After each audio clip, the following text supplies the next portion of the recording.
हमारे आदिवासी लोग महाराणा प्रताप के साथ थे, हमारे आदिवासी लोग शिवाजी महाराज के साथ थे। आजादी से पहले हमारी लड़ाई जल, जंगल और जमीन की थी, लेकिन आजादी के बाद हम किसके लिए लड़ रहे हैं? किस चीज के लिए लड़ रहे हैं? हमारा संघर्ष क्या है? आजादी से पहले 1900 संविधान नहीं बना, उससे पहले 1950 में आदिवासियों के पास 65% जमीन थी और 260 रियासतें थी। लेकिन आज वर्तमान में आदिवासियों के पास 3% जमीन है, तो 63% जमीन थी वो कहां चली गई?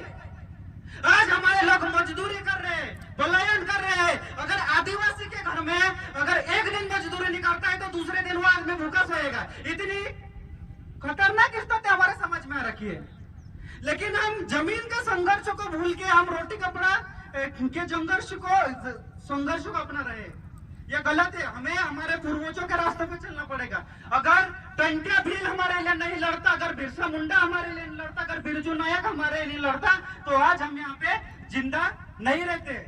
भगवान टंट्या भील के समय आदिवासियों के ऊपर क्रिमिनल ट्राइब नाम का कानून था, उसे हेरिडेटरी एक्ट बोलते हैं। उस कानून के तहत आदिवासी जमात में अगर बच्चा भी पैदा होता है तो उसे क्रिमिनल ट्राइब की लिस्ट में लिखा जाता है। और यह कानून लाने वाले लोग कौन थे?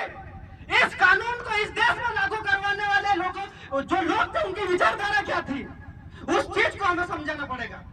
और उस कानून के जरिए आदिवासियों को खुले में मार भी दिया जाता था, तो कोई भी नाव नियाव करने वाला कोई भी नहीं था, कोई पूछता नहीं था। अगर आदिवासी आदमी अगर मिल जाए उसको मार दे तो कुछ भी नहीं बोला जाता था, ऐसी कंडीशन थी। और वैसे के वैसे अभी आजाद भारत में वर्तमान में अभी एक नया कानून लाया है, 4 अगस्त 2023 वन संरक्षण और संविधान अधिनियम 2023।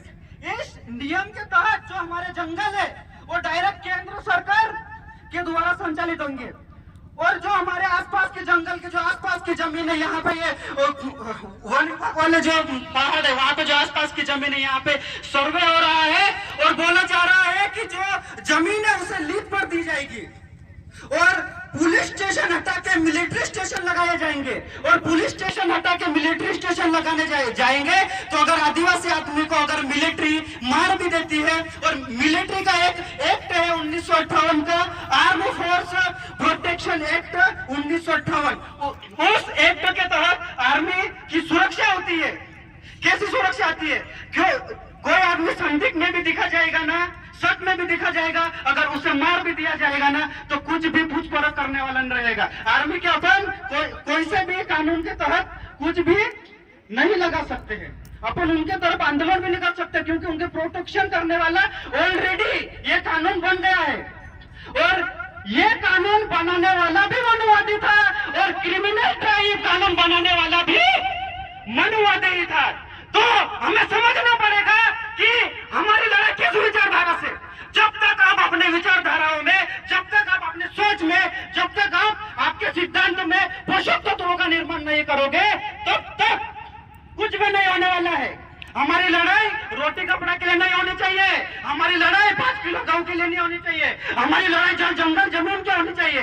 क्योंकि टंट्या भील ने 36 साल तक सशस्त्र लड़ाई लड़ी और 32 साल तक हथियारबंद लड़ाई लड़ी है। यह आदमी कभी भी उसके परिवार वालों से नहीं मिलता था, इतना खतरनाक आदमी था। विश्व का सबसे बड़ा क्रांतिकारी टंट्या भील है, लेकिन इसके इतिहास को दबाया गया। आज हमारे मिशन के माध्यम से, विभिन्न सामाजिक संगठनों के माध्यम से इतना रिसर्च किया गया, तब तक हमारे हाथ में कुछ मिला है साथियों। हमारे महान क्रांतिकारी वीर भगवान बिरजू नायक, ये मटली के पास एक कुंड है, वहां से यहाँ तक सिर कटे हुए पैदल आए थे, बिना सिर से आए थे। एक छोटे बड़े क्रांतिकारी हो सकते हैं क्या? छोटे हो सकते हैं क्या? ये भगवान के भी बाप है, इसलिए मिशन में कहा जाता है धर्म और भगवान के बाप का नाम है टंट्या भील और आदिवासी संस्कृति। हमें हमारी संस्कृति को बचाना पड़ेगा। हमें जिस चीज का बचाव करना है वो जल, जंगल और जमीन है। अगर हम जमीन को बचाते हैं तो हमारी संस्कृति बचेगी, यदि हम संस्कृति को बचाते हैं तो हमारी सभ्यता बचेगी, अगर हम हमारी सभ्यता को बचाते हैं तो हमारा सामाजिक अस्तित्व बचेगा, और हम सामाजिक अस्तित्व को बचाते हैं तो हमारा सामाजिक अधिकार बचेगा। हमारा जो संविधान में रिजर्वेशन मिला है, जो 5th शेड्यूल बोलते हैं, 6th शेड्यूल बोलते हैं, अनुच्छेद 13(3) बोलते हैं, 19(5)(6) बोलते हैं, ये जो कानून मिले, जो हमारे को जो हक अधिकार, जो रिजर्वेशन मिला है, किसकी वजह से मिला है? कौन से क्रांतिकारी लड़े थी? कौन से ऐसे विचारधारा थी जो ब्राह्मणों के खिलाफ, मनुवादियों के खिलाफ, पूंजीपतियों के खिलाफ, राजा महाराजाओं के खिलाफ लड़ाई लड़े थे? उस विचारधारा ही हमें आगे भी बचा सकती है, क्योंकि यह क्रिटिकल समय है, आगे भी खाइए और पीछे भी खाइए। इसे मिशन का स्लोगन है। ये जो लड़ाई है, ये आदिवासियों के अंतिम पीढ़ी द्वारा अंतिम पीढ़ी को बचाने के लिए लड़ी जाने वाली अंतिम लड़ाई है। इससे आगे कोई लड़ाई नहीं है, क्योंकि आज आदिवासी रोटी के लिए संघर्ष कर रहा है, वो जमीन के लिए कब करेगा?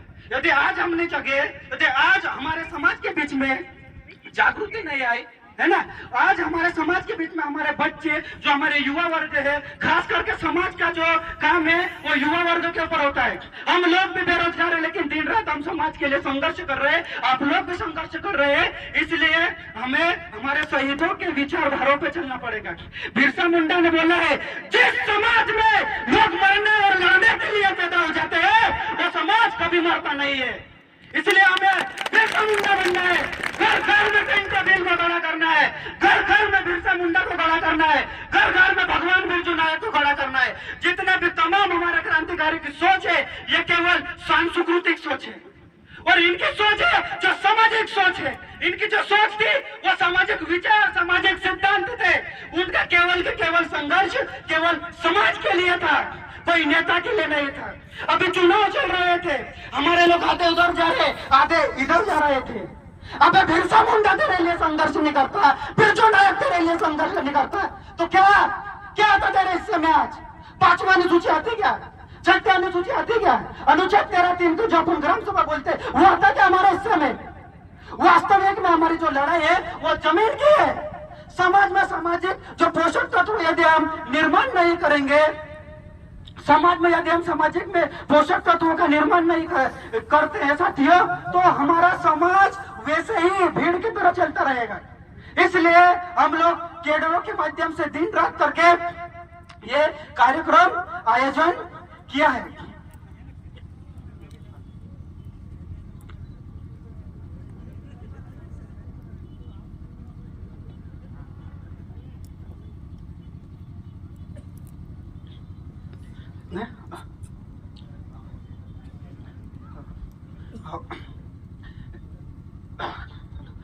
बिरसा कहते हैं, जो समाज के साथ रहेगा वो जिंदा रहेगा, और जो समाज से दूर जाएगा वो कुत्ते की मौत मरेगा, है ना? जब बिरसा ने बोला है, टंटा भील का एक साथी था, वफादार साथी था, उसने थोड़ी गलती कर दी थी। टंटा भील ने उसका हाथ काट दिया था, उसके वफादार साथी का। टंटा भील चाहता तो उसे माफ कर देता, लेकिन उसने बोला, चाहे मेरा साथी हो, चाहे कुछ भी हो, अगर समाज के साथ गद्दारी करेगा वो मारा जाएगा। तो हमारे लिए ऐसा ही संघर्ष, हमको भी ऐसा ही संघर्ष करने की जरूरत है साथियों। ये हमारे अपना डाटा मानसी भेजा पूजा करने में हमारे यहाँ तो बात खत्म करो। धन्यवाद। जय बिरसा।